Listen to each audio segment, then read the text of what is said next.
Hi friends, ஒரு சூப்பரான beef சுக்கா எப்படி பண்றதுன்னு பார்க்கலாமா? இன்னைக்கு நான் 1 kg அளவுக்கு பீஃப் எடுத்திருக்கேன். ரொம்ப குட்டி குட்டியா கட் பண்ணி வாங்கியிருக்கேன். குக்கர்ல போட்டு கொஞ்சம் நல்லா சூடு ஏறினோடனே கலர் மாற ஆரம்பிச்சிடும். அதுக்கப்புறம் உப்பு ஜாயின் பண்ணிக்கோங்க. மஞ்சள் பொடி 1/2 டீஸ்பூன் போட்டுட்டு சீரக பொடி 2 டீஸ்பூன் போட்டுக்கோங்க. குக்கர் நல்லா ஓப்பன்லேயே வச்சு நல்லா கொதி வந்ததுக்கு அப்புறம் 2 துண்டு இஞ்சி குட்டி குட்டியா கட் பண்ணி போட்டுக்கோங்க. ஒரு கையளவுக்கு பூண்டு, நிறைய சின்ன வெங்காயம். உங்களுக்கு எவ்வளவு சின்ன வெங்காயம் போறீங்களோ அவ்வளோக்குள்ள ரொம்ப ருசியா இருக்கும். ஒரு தக்காளி பழம் போட்டுக்கோங்க. தண்ணியே ஊற்ற தேவையில்லை. ஒரு 5 to 6 விசில் விட்டு எடுத்து வச்சுக்கோங்க. இப்போ நிறைய நல்லெண்ணெய் ஊற்றி சீரகம், சோம்பு, காஞ்ச மிளகா, சூடான எண்ணெயில மிளகா பொடி போட்டு லைட்டா பிரட்டி விடணும். ஆனா கருகிற கூடாது.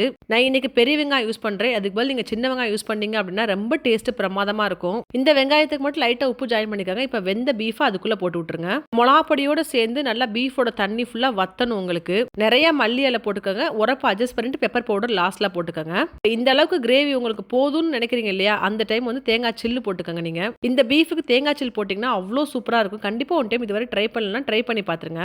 தேங்காய் சில் வந்து லாஸ்ட்ல தான் போடணும். வேகக்கூடாது. தேங்காய் சில் கடிச்சு சாப்பிடும்போது நரிச்சு நரிச்சுன்னு இருக்கணும் உங்களுக்கு. இப்போ நீங்க பராட்டா கூட கீ ரைஸ் கூட சர்வ் பண்ணி பாருங்க. செம்ம சூப்பரா இருக்கும்.